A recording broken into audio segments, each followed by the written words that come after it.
درې کتابونه په کوم عدد ښوول کیږي؟ یو قلم په کوم عدد ښوول کیږي؟ د یوه لاس پنځه ګوتې په کوم عدد ښوول کیږي؟ السلام علیکم.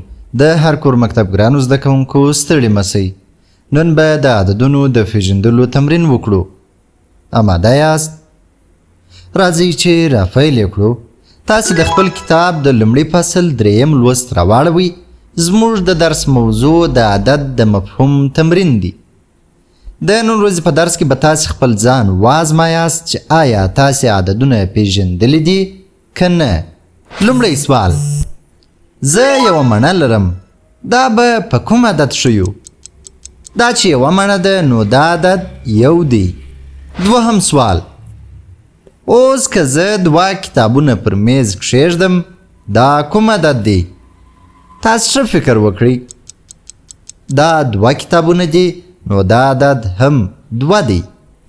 دریم سوال: زه درې قلمونه را اخلم، تاسې یې په عدد ولیکئ چې زه څو قلمونه لرم. درې قلمونه، دا عدد درې دی.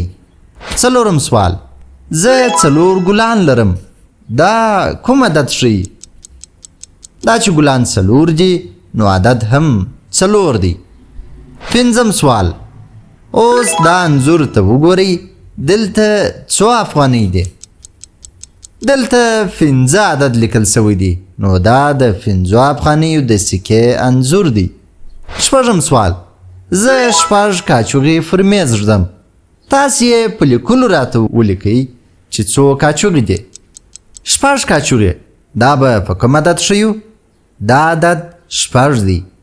اووم سوال: اوس که زه 7 دانې کیلې راوړم، دا 7 کیلې په کوم عدد ښوولی سو؟ دا چې کیلې 7 دانې دي نو عدد هم 7 دی. اتم سوال: راځئ دا انځور ته وګورئ او حساب یې کړئ چې څو هندواڼې دي. دا چې په عکس کې 8 هندواڼې ښکاري نو 8 هندواڼې د 8 په عدد سره ښیو. نهم سوال: که زموږ په سیم کې 9 دانې چوکیانې وي، موږ یې په کوم عدد ښیو؟ د 9 په عدد سره یې ښوولی سو.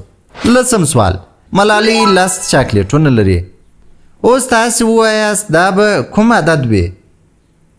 دا عدد 10 دی، ځکه چې 10 چاکلیټونه موږ د 10 په عدد سره ښوولی سو. آفرین ګرانو زده کوونکو، تاسې ټول عددونه ډېر ښه زده کړل. اوس تاسې کوښښ وکړئ شاوخوا شیان مو وګورئ، حساب یې کړئ او عدد یې هم ووایاست او هم یې ولیکئ. دا و زموږ د نن ورځې د دوهم ټولګي د ریاضي مضمون د لومړي فصل د دریم درس تکرار. تاسې د څلورم درس موضوع در سره وګورئ. په مخه مو ښه. د خدای په امان.